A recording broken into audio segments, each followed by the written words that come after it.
Hello and welcome back. Today we are going to talk about input validation. Why we need input validation. What's the importance of input validation? Now, we know whenever we have an application, whether it's a web application or it's a software program on a server or on a computer, we should validate information.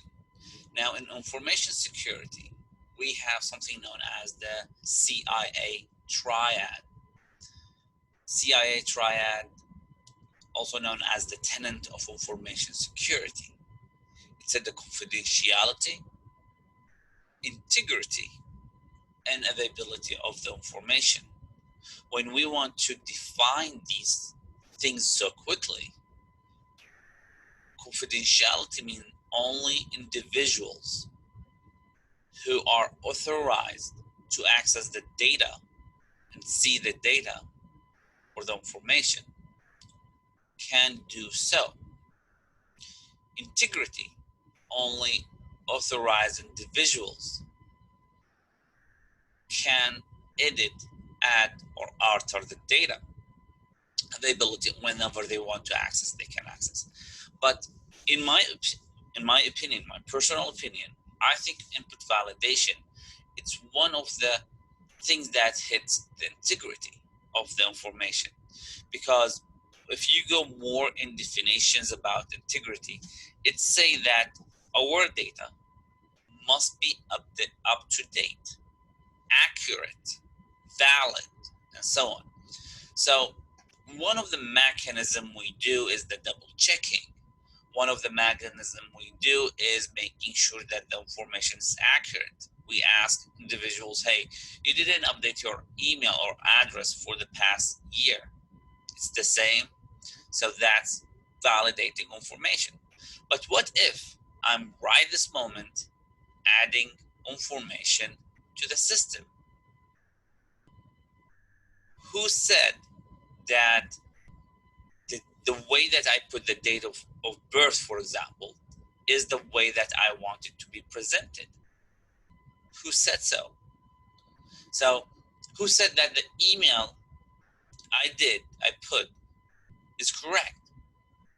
Now, who said that last name is correct? So whenever I type something, I need to make sure that these information is accurate. Now, I'm an authorized person to do this, to do so on the server or on the application. But what if I have a user that I want to guide them how they should put the information?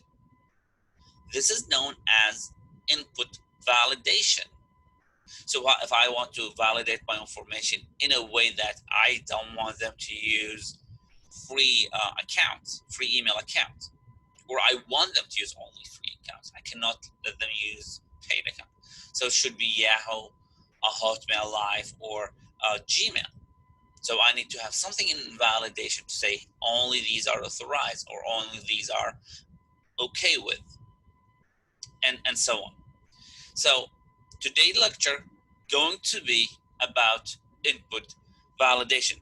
The example that you have in front, it's if you read it for the bit of for the first time, you realize that, hey, what's this? But if you read it, it's a phone call from this lady or the lady on the phone from the school of the son.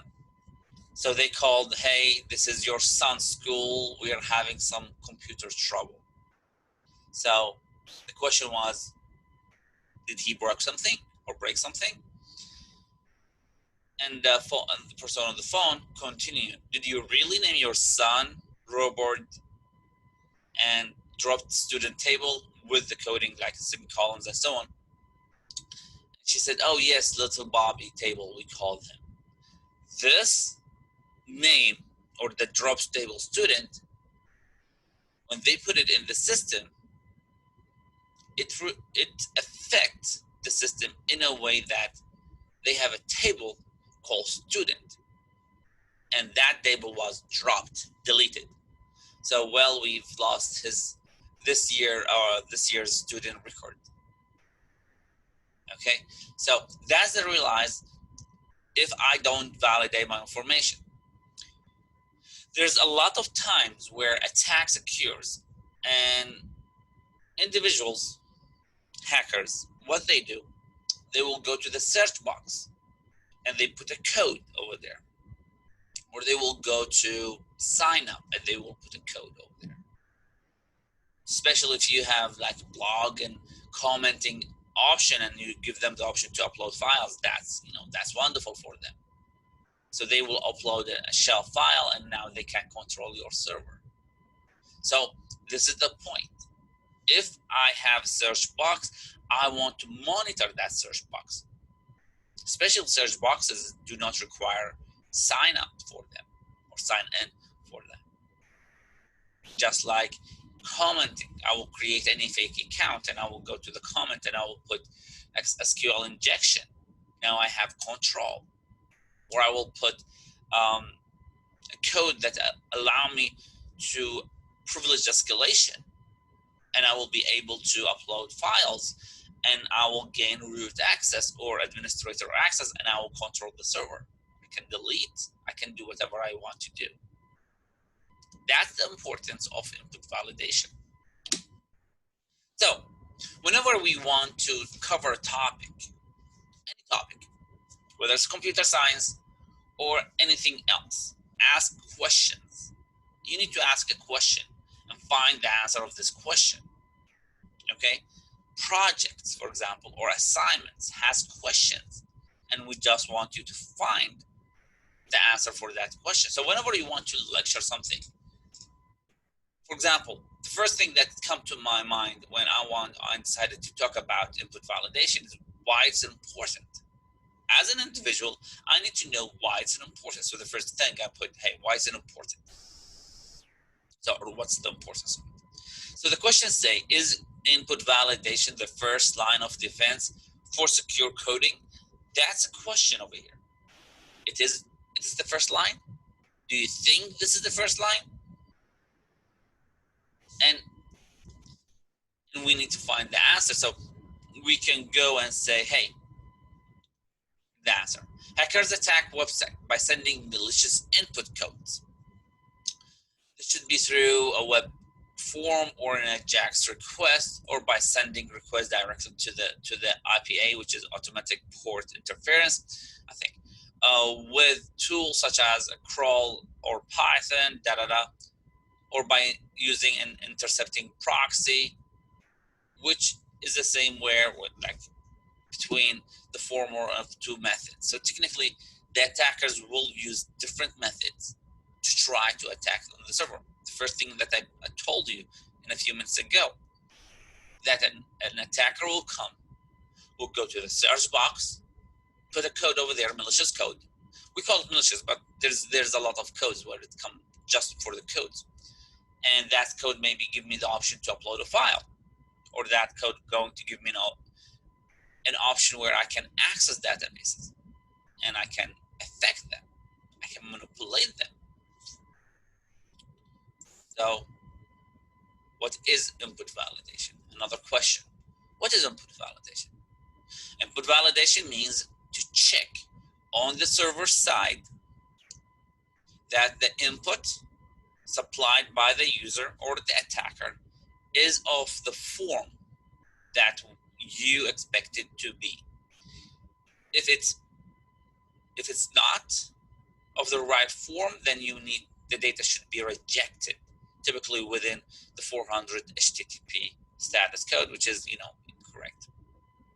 We have a lot of 404 means there's no file. The file that you requested is not available. 301 is redirection. So there's a lot of code. But let me go back to the first example I gave. Date of birth. In the United States, we put date as month, day, year. All around the world, they will use what? Day, month, year. And there's some changes in it, but most of the countries, they use they first. So technically, who's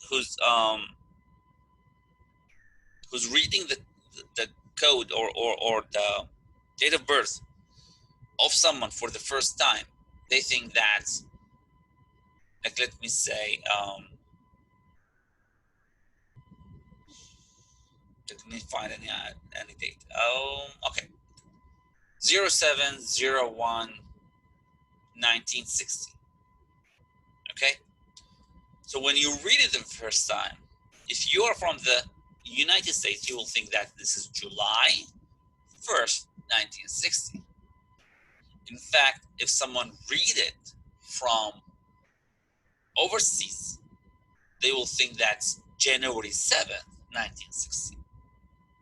Do you see this confusion over here? So I need to make sure that the guy inputting the data, or the person, the individual inputting the data into the system, know exactly how I should do it. So technically, some of the system will let you drop down and let you pick the dates and information, or someone will have a way where, say, January, February, March, and different system, different way. Or they will say the format should be MMDD year YYYY or YY. So you need to tell them how it should be. And if someone put it incorrectly, now the system should reject. With the date's going to be a problem, but birthday date will be a problem, but same exact thing. The data should be rejected. It's not valid. Okay. Email address should have at least an @ so portion at the other part where .com, .net, and so on. So I need to have required to have an @ in the middle and .com or .something at the end. That's how I need to validate the information. Okay. And if something wrong, I need to give an error message. So again, what's an input validation? What we meant by when we were talking the previous slide, the right form is exactly what I explained. At the minimum, there should be a check on the length of the data and the set of the characteristics of the data and how it should be. Okay. You need to have input validation for the password, so it needs to be in a specific length, because you don't want them to go less than 8, for example. You want them to use alphabetics, you want them to use numbers, you want them to use numeric values and special characters. So how you will do it? You need to have something known as input validation. Talking about examples over here, phone number is one of the good examples. If I have a phone number, it should be 334, right? That's domestic phone number. Area code, then the phone number. Or I need to have, for international, I need to have the plus sign, and it's 15 digits, so at least it's going to be 1 digit up to 3 digits for the country code, then 3 digits for the area code, then another 3 and 4 digits for the rest of the number. So I need to validate this. Another example, last name. Some of them, see, last name is kind of picky when it comes to programming, and like my last name has a space in between, so the AL is part of my last name. It's a picky. Some systems do not accept spaces in last name, so I need to either remove the space or have a hyphenation. Now, Spanish individuals know exactly what I'm talking. Most of the people coming from Spain or from Latin countries like Cuba and Mexico and so on, in their name they have hyphenation. They will use the last name of the mother and the last name of the father. They combine them together to create this family name, right? So they have a hyphenation. So it will refer, because if you don't put a hyphenation, you can read it as like middle name and last name, which is wrong. So you need to validate this as well. Email address, I mentioned that we need to have at, and we need to have whitelist.com, for example. Quantity. When it comes to quantity, you need to validate it. It's between 0 and 99, for example. Other things can need to be rejected. So what I'm calculating, I'm calculating 3 numbers, 10 numbers. Do you remember the first lecture about overflow attacks, where we talked about what if we exceeded that specific number, the 2 to the power of 32, whatever we exceeded, it's a section of where it's the 32-bit system. What if exceeded that, what's going to happen? That's quantity aware. So when it comes to input validation, we have 2 lists, whitelist and blacklist. I don't want to use them, especially what's going on right this moment, but it's whitelist and blacklist. That's in the lectures in the book. Whitelist will mean it will be allowed, it will be let through, pass, or blacklist will be what we are going to reject. White, what we expect to have. Black, what we are going not to allow. Okay, so we have a whitelist, which technically exactly what is allowed, and anything else will be rejected. So I will allow only. Let's see what. Oh, for example, I will allow only 3, 2, and 4 social security. 3, 2, 4 digits. No letters. Any letters will be rejected. Okay. When we come to the blacklist, it tells what is not allowed and accept all other data. So what I'm doing, I mentioned when we talk with input validation, I mentioned something. What we want to store is the point over here. Don't care about the colors over here, black and white. What we want to store and what we want to reject. We want to store specific information or we want to reject specific information. Okay? And when we talk about whitelist is validation is the general defense that is not targeted toward a specific attack and can often stop an attack that you may not foresee. You cannot use blacklist without whitelist. You must use whitelist, and when we talk about blacklist, you can use it or not, but whitelist is required. Blacklist validation rules out dangerous characters for a specific attack that you have in mind. For example, a couple of years ago, I had kind of a blog.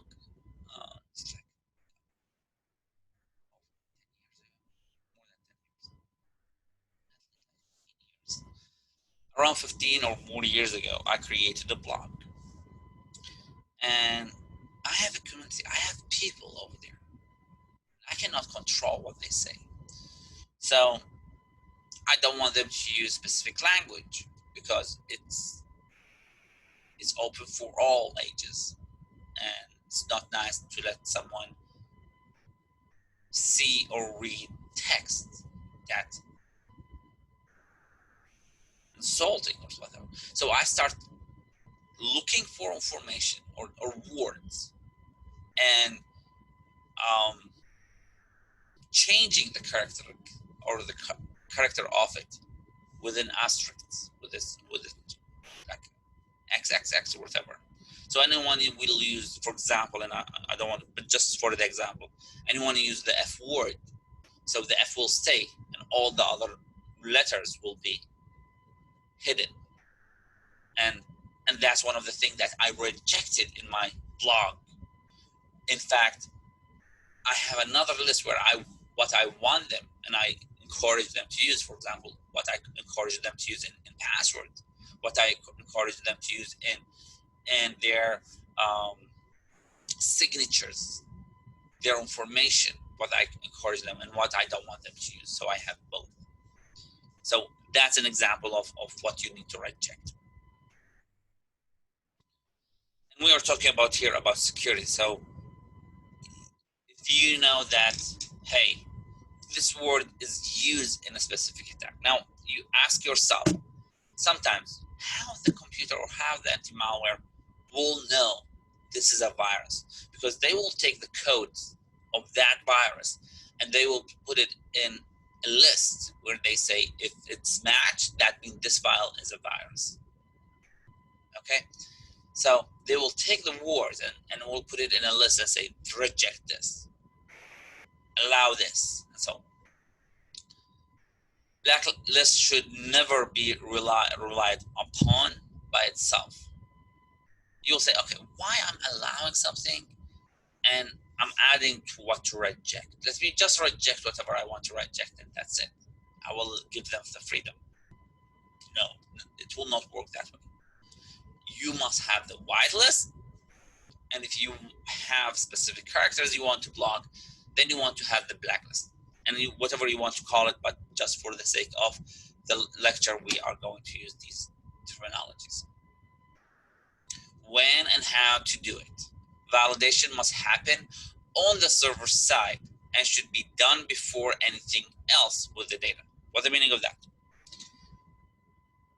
If we talk about web application, we have the web portal and we have fields that the user will put information into the fields, right? He will click. The moment that he clicked, now we have action. Now there's two way of application, by the way, but if we clicked save, submit, send, whatever, now we will have an action will happen. And even if you program a web form, you will say this is an action button, by the way, called action. So when click, an action will happen, and that action going to store the information. For example, if it's a sign up, store this information in a database. But input validation should occur before I send the information to the server to be stored, before I send the information. So, for example, I've used and I programmed PHP code for a couple of years, and I didn't have it in my mind at then. So when I started working with security, I started going to my master's in information security, PhD in information security. In my master's, I realized what I did mistake in my program. So I needed to go and change part of the code. So when it comes to the password, if I don't encrypt the password before I send it to the server, it will be stored as a plain text. So I need to add a file, an algorithm that not only storing the information that the guy will put or the person will put in the password as is, but it will send it to an algorithm, change the code, and then store it in the database. So it will be stored encrypted. So the validation should occur before anything else happens on the server side. The moment that the person clicks, or before some of the JavaScripts, while you are typing, they will say that's wrong. Why? They have an input validation. It's not unusual to see client-side validation for usability, Java, when they say that's wrong. But if you do not also validate on the server side for security, now we have a problem. So we need to check. Web hackers do not need to run the same JavaScript code that you serve to them. They use their own. Most of the time, they are going to use an intercepting proxies to modify the request after it leaves the web browser, toward your server. Again, input validation should occur before storing the information on the server. What should be validated? Any data that you use that an attacker can manipulate must be validated. Let me say I have a sign up form. The username can be validated or must be validated. The email, the password, anything that should be validated. So yeah, you will have a huge file to write about what to validate. Good. When data should be validated, as I mentioned, immediately before sending it to the server, before logging anything else. Whitelist validation must always be done. Blacklist validation should be supplemented to the whitelist validation, but it can be relied upon by itself. It should have a whitelist because it cannot stop by itself the attack. The reason that is hackers are very good at finding ways around blacklist validation, because if they know exactly what you're blocking, they are going to use different codes. And now your system will not check. Because you are not reading the information that what they are putting, but you're just trying to block some code that they use. What if they change the code that they are using? Right? So that's the point. Now, in this scenario, you see we have an attacker. By the way, this is the logo of this person with a hat and glasses. This is the unknown for an attacker. We have an attacker through the internet and went to put information on the organization.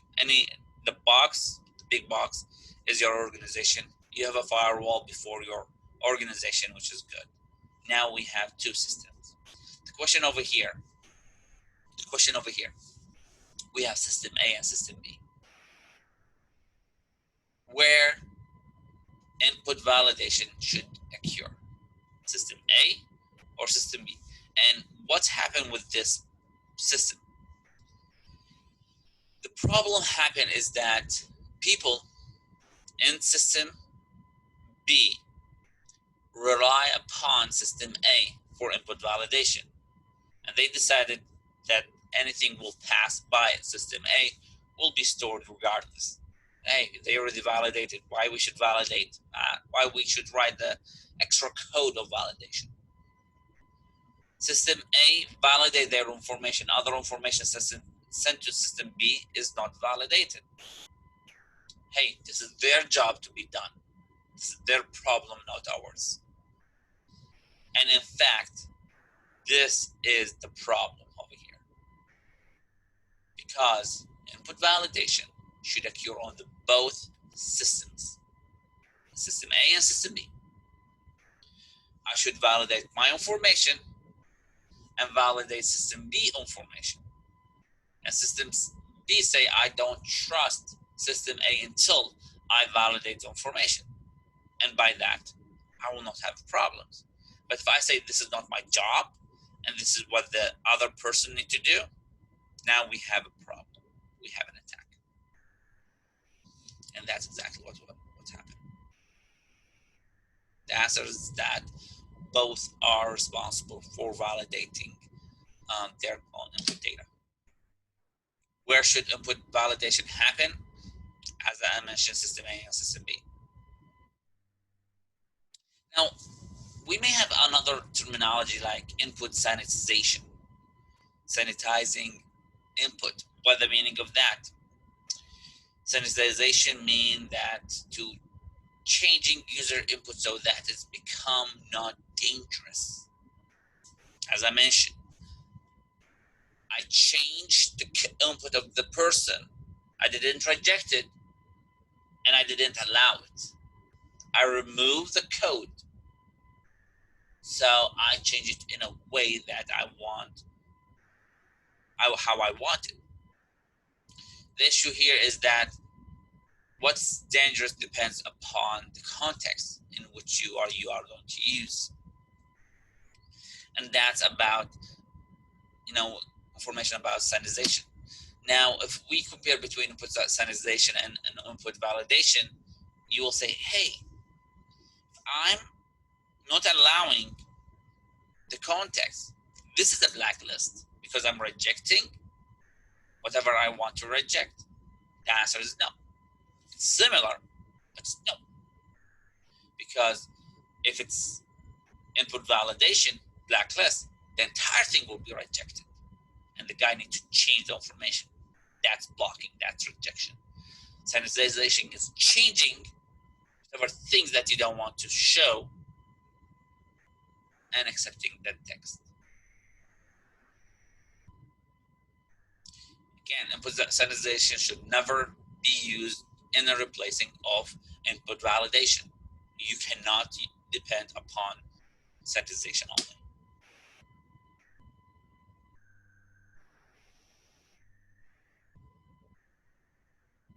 That's what I was talking about, input validation.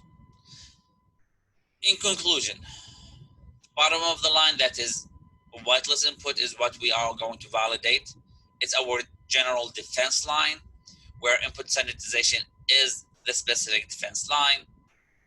General defense should be upon input comes in at a source, so I need to check before storing it. Specific defense shouldn't happen when data is at later use at the sink. Should always be done because it's prevent input validation. Should be always be done because it's prevent a number of an attack that you may not see. Sanitization will be the number of attack that's going to specific attack.